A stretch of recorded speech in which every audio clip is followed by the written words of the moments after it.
TV. Kilongo TV. Bon s'abonner. Ebele.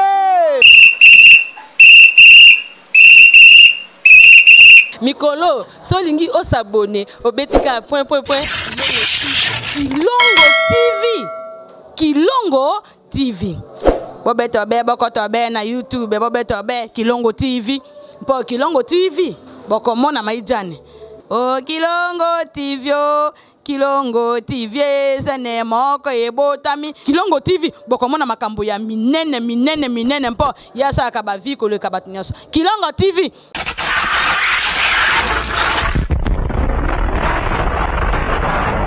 Ndeko balandi émission na biso mbote na biso ya solo eza na pasi pe mawa tozo présenter vino reportage lelo pamba te to couvrir les obsèques ya mama Kati Kapinga Kamwanga oya tikaki biso sima ya mwa bokono mama Kati awe ya tiki biso lelo toza awa na kankoko le sika corps na ye kozala exposé sima ya morgue corps kozala exposé awa nde bisika tokolela pe tokotika ba gerbe de fleurs na biso po ya ngonga mke sima tokenda na ekukene ya suka na cimetière ya Kitambo toza bongo déjà 14h tozozela corps ya bongo tokende tokomeka kozula bino quelques témoignages ya bandeko bayebaki mama Kati Kapinga ya solo eza pasi kende boye mama Kati atiki bana mibale tokozwa ba détail na bandeko oyo baza awa elongo na nataki futa toko ba reportage na biso ya lelo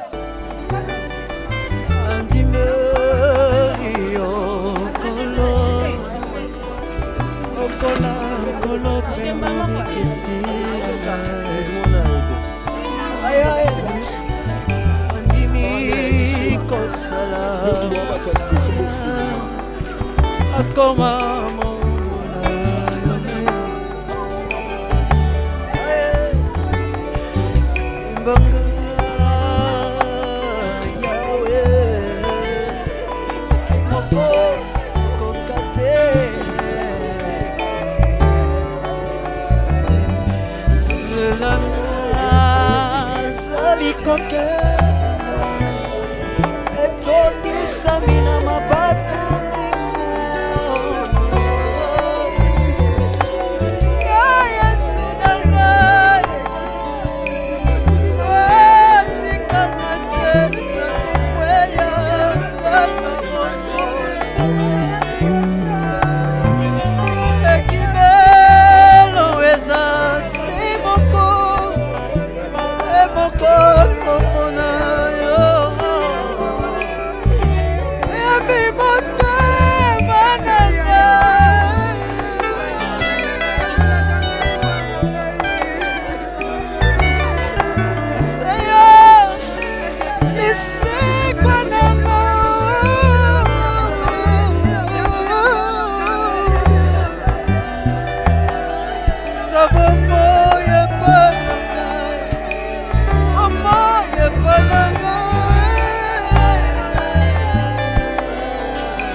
Oui, on fait un programme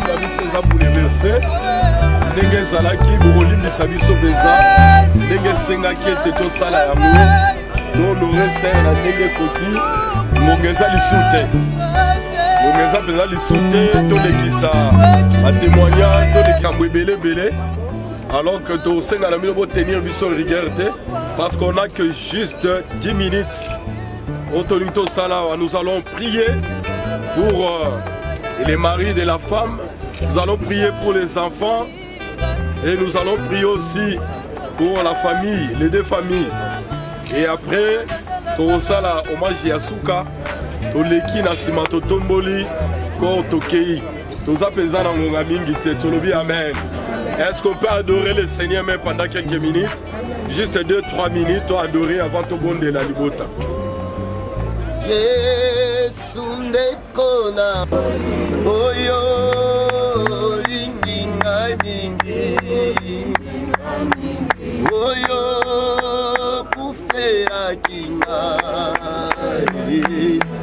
yo talisinga nzira yemba haleluya ingikolo ye o Masia. Oh, Alleluia, na Yesu. Oh, my Masia. Alleluia, na Yesu. Oh, my Alleluia. Oh, atapato bakubu.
Nous allons dire merci à Dieu. Ceux qui ont ensemble, au salut volonté na yo, toye kotombola yo, to bondeli na kombola yo.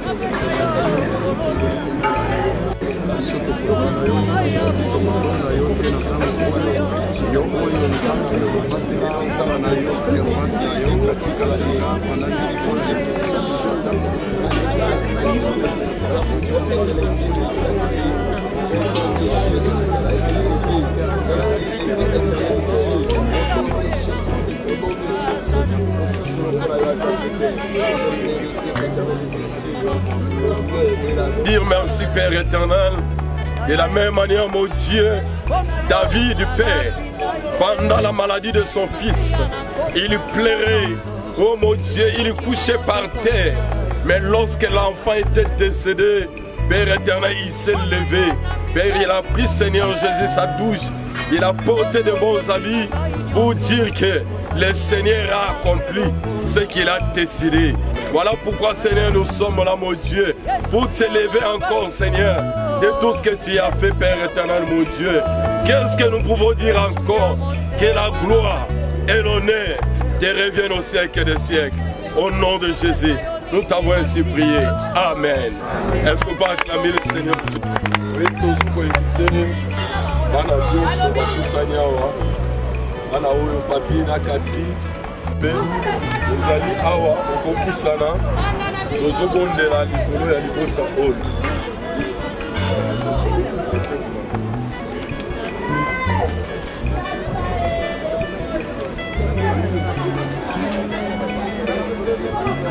Nous allons prier pour ces enfants. Et je vais demander à l'adorateur à soigner. Et pendant ce moment-là, ça sera sous l'adoration. Amen. Pour cette famille. Alléluia, Amen. Alléluia, Amen. Alléluia, Amen. Amen. Amen. Alléluia, Amen. Alléluia, Amen.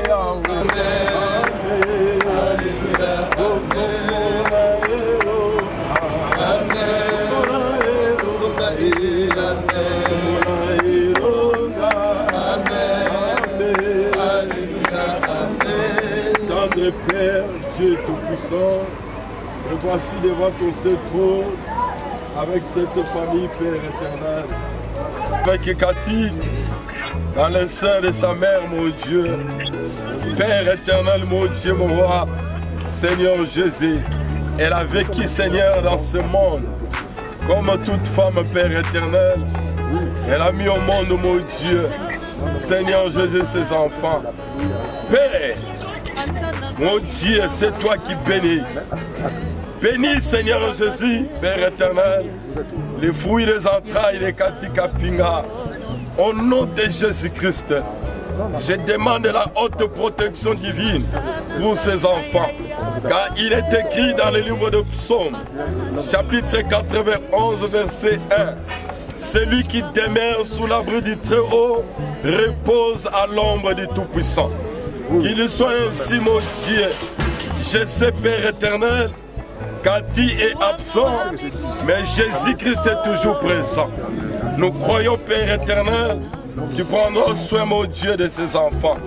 Au nom de Jésus-Christ, de la même manière, tu avais protégé Benjamin et Joseph, quand bien même Sarah était déjà morte. Père éternel, ça fait de sorte que, mon Dieu, Joseph était élevé à un niveau, Père éternel, que personne ne pouvait croire en Égypte. Moi, je crois, Père éternel, à la bénédiction de ses enfants. Père éternel, je les déclare en qualité de sacrificateur, que ces enfants, mon Dieu, ils seront des grandes personnalités dans cette nation congolaise. On parlera de ces enfants. À partir d'aujourd'hui, je déclare, mon Dieu, Père éternel, comme tu avais dit à Abraham, je bénirai ceux qui te béniront, je maudirai ceux qui te maudiront. Père, que toute personne, mon Dieu, Père éternel, qui viendra bénir, Seigneur, ses enfants, qu'elle soit bénie au nom de Jésus. Et celui qui osera, Père éternel, pour mettre sa main sur ses enfants en termes de destruction, mon Dieu, Père éternel, qu'il soit détruit au nom puissant de Jésus-Christ. Nous croyons, Seigneur Jésus, que tu es là avec nous ensemble. Tu vas continuer à protéger. Tu vas, mon Dieu, comme les hommes donnent, Seigneur Jésus, l'intelligence, mais donne l'intelligence surnaturelle, la haute sagesse, l'esprit de discernement, au nom puissant de Jésus-Christ. Oh mon Dieu, tu as donné la force à Jacob, Père éternel, mon Dieu, pour qu'il mette au monde, Seigneur, ses enfants, Père éternel, mon Dieu, et tu lui as donné la sagesse, tu lui as donné l'intelligence, accorde, mon Dieu, à Papi Kabemba, mon Dieu, Père éternel, le cœur de paix, au nom de Jésus-Christ.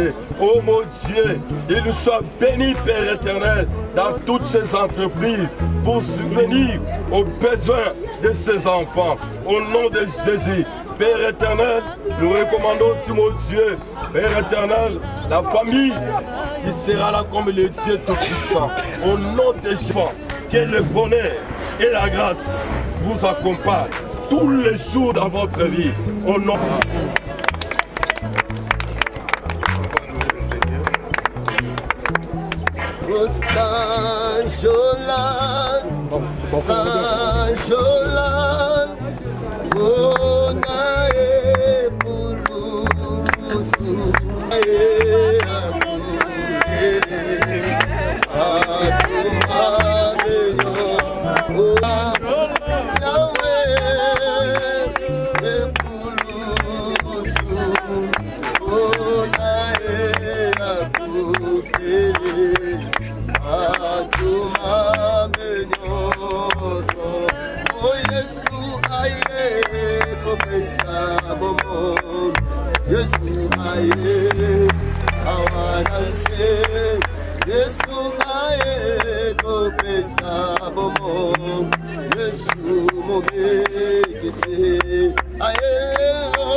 Te se mañana puede la moca no na papá.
Eh bien, toza awa na cimetière ya Kitambo.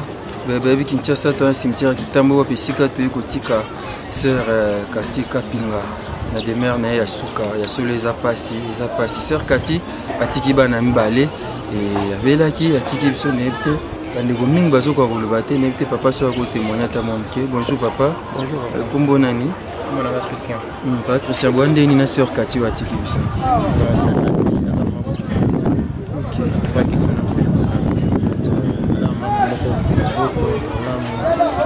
J'ai habité avec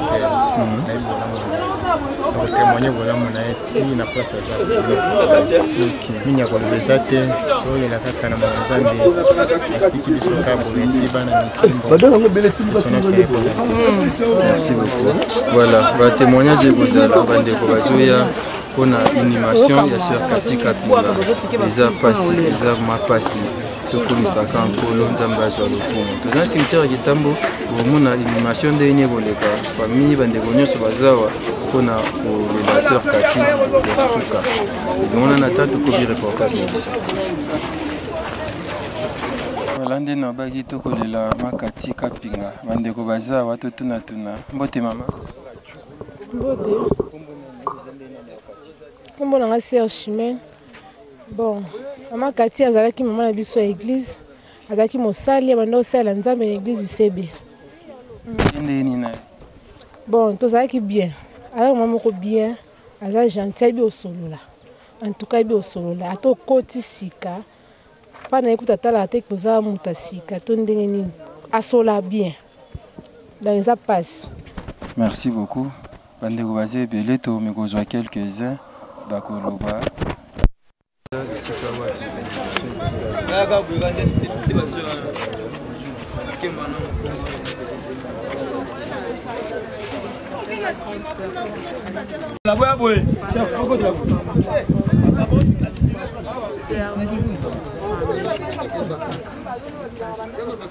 Disparition na STMB, encore réseau ya kuna.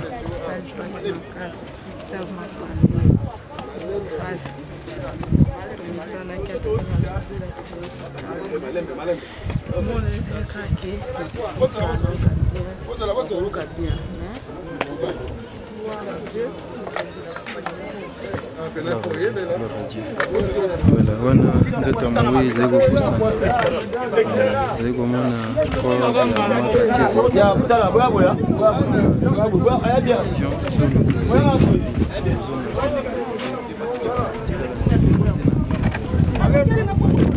son âme repose en paix. Les apasi bongo kobungisa mama kobungisa ndeko wana tozo présenter ba sincère condoléances et pas maman nana na Belgique maman nana zala makasi ya solo kolela na musike za kapasi kasi tokosa boni nzambe nde apesaka nzambe nde azwi nzambe apesaki biso mama Kati yeme azwi mama Kati tokomisa nzambe aza malamu mingi.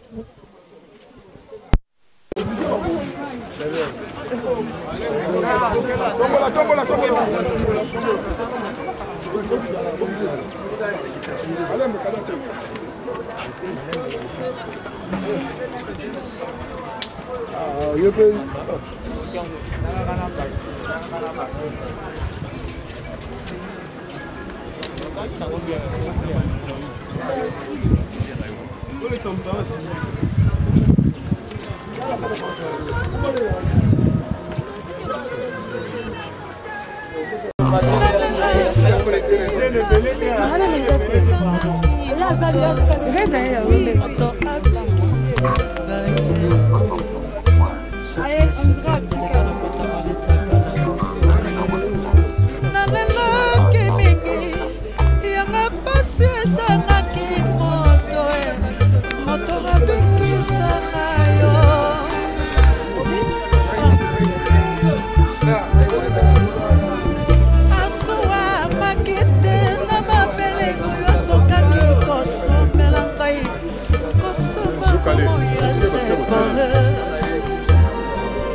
Ce qui est sauté.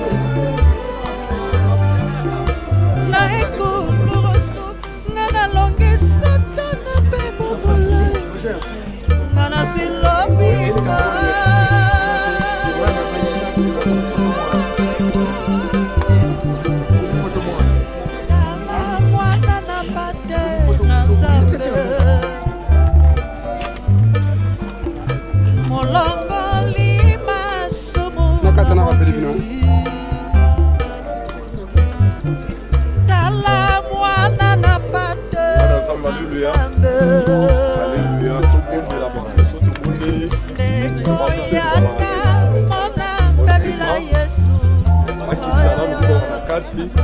on fait la prière et c'est tout.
Seigneur Dieu, Père Tout-Puissant, nous te disons encore un grand merci de tout ce que tu as été avec nous, Père éternel. Seigneur, car les œuvres les suivent. Nous croyons, Père éternel, mon Dieu, que toutes les bonnes œuvres de Cathy, Père éternel, vont continuer, Père éternel, à les suivre. Et nous croyons, Seigneur Jésus, à la prochaine résurrection. Elle sera enlevée avec nous, mon Dieu, mon roi. Bénis, Père éternel, ce moment. Nous la recommandons entre tes saintes mains. Que tes saints anges, mon Dieu, environnent, Père éternel, notre sein. Au nom de Jésus. Et nous déclarons, Père éternel, que la paix règne, mon Dieu, dans nos familles. Après la mort de Cathy, nous demandons la paix, nous demandons l'amour au nom de Jésus-Christ. Père éternel, j'anéantis tout pouvoir maléfique, mon Dieu, qui peut semer la division, qui peut semer des troubles après cette mort. Au nom de Jésus-Christ, nous croyons, Père éternel, que c'est toi qui nous as dit, je vous donne la paix, je vous laisse la paix. Que cette paix demeure pour toujours. Au nom de Jésus-Christ, nous avons ainsi prié.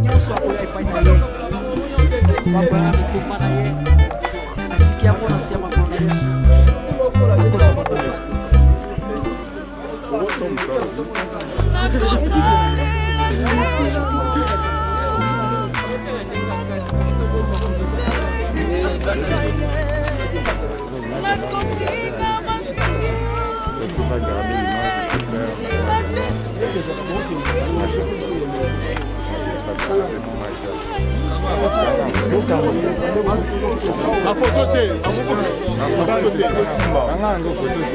Regarde la photo T.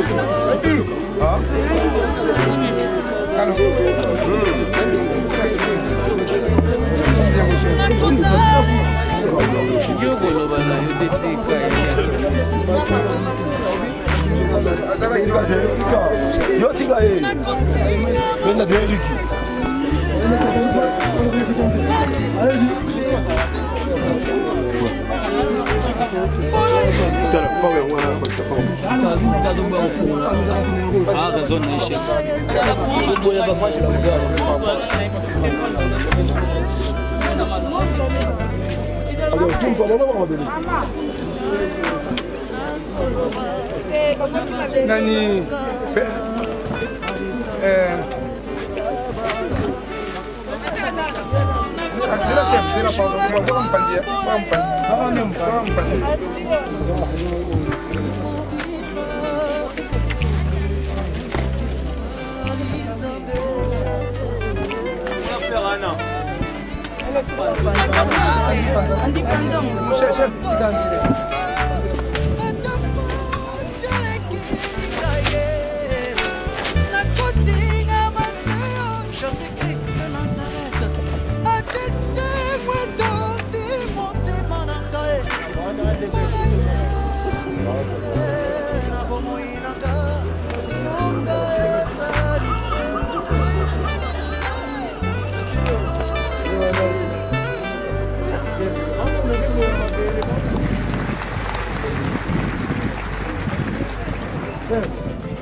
Alors le temps de Dieu. Alléluia. Le roi confessez la main. Yaya, ça l'a quelque chose. Jésus, ça l'a quelque chose. Le Dieu de ma foi, ça l'a quelque chose. Zambenangaye, ça l'a quelque chose. Oh, ça l'a kabika.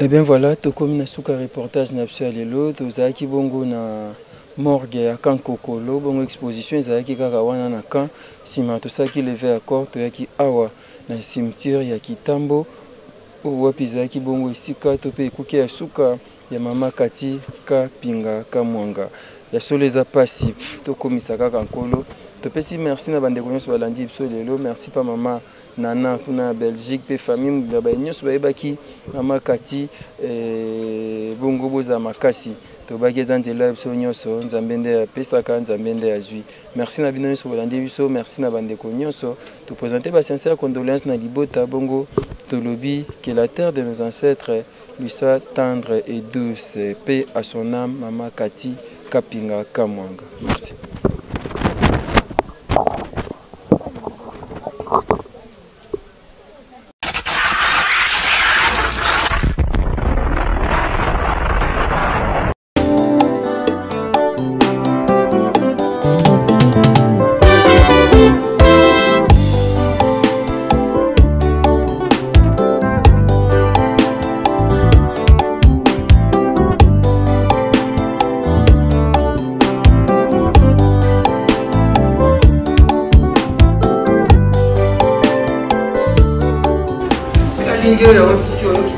Papa, what you saying?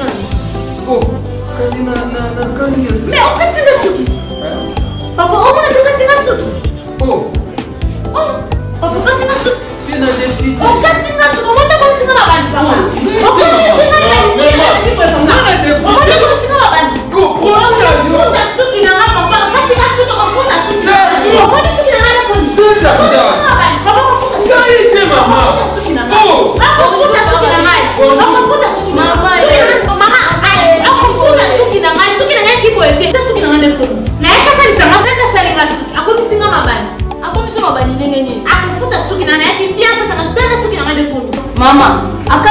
ndenge nini osaleli produit nini Maman Nangai, tu as un produit installé. Zazu, produit à kala. Bah, ça y est, la souté. Et quand il est sous des communes, la salle a posé l'idée, la cata. non katanga sumide papa Ah, tanti j'ai une fille au point où tu le levis pour dire c'est la suite donc quand vous signez nga suki na wana yata awa kala bakata nga suki te tala nga depuis na koma na suki bele tala yango mo siki to ko yo ti le lo yebite et lo ba aussi la suki na. Pour les cheveux brillants et pleins de santé que vous aimez, faites confiance à la gamme Edith Marquis Beauty. Edith Marquis Beauty, produit 100% naturel pour satisfaire toutes les femmes, les enfants, mais aussi les hommes. Batata Mabandi. Solution Zouami. Avec la marque internationale Edith Marquis Beauty, vous y trouverez aussi la pommade, shampoing, huile miracle et l'après-shampoing pour la réparation et les traitements de vos cheveux. Utilisez la marque Edith Marquis Beauty pour bénéficier de ces 3 actions. Alors, ne posez pas de questions pour savoir où se vend le produit Edith Marquis Beauty, puisque c'est une marque internationale. Il vous suffit tout simplement d'appeler au numéro Sokobengi Osamo Bimba. Edith Marquis Beauty, la protection et la garantie de nos cheveux. Edith Marquis Beauty, solution à la sous-binadiso.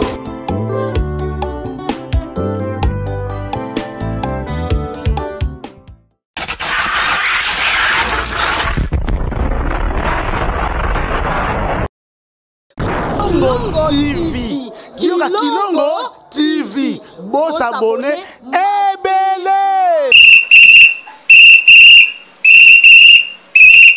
Mikolo, solingi o s'abonner au betika point. Kilongo TV. Kilongo TV. Bobeto be bokoto be na YouTube, bobeto be Kilongo TV. Po Kilongo TV. Boko mona maijane. Oh Kilongo TV.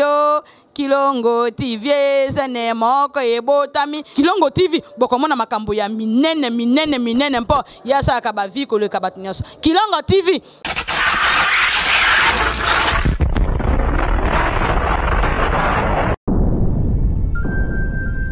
Le business a ses idées, FB International Agence a ses abonnés.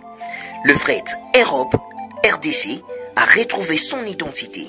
Pour l'envoi de vos colis, bagages, véhicules et autres, courrier express à destination Kinshasa RDC, une seule agence, FB International. FB Business, et pas Fisto Bassene, à Ozabizo Kotozane. Maringa Septande. Maringa Septande, c'est là où j'explique. Alors, Maringa Septande, FB International. Nakasavubu, elle dit que Nakasavubu. Ça va sauter na Nakasavubu na Maringa wana. La sécurité de vos bagages sont assurés en un voyage rapide et à bon port, quelle que soit la quantité.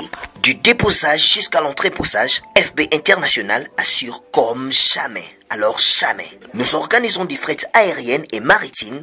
Awana FB International Business. Biloko et Komaka, Peto Zouaka. Pour plus de contacts, International. FB International. Souka. FB International. Danger. FB International. Dégâts. FB International. Masolo. Balobi kunande masolo ya kati. Mosusu olela. Mais FB International yango ni masolo.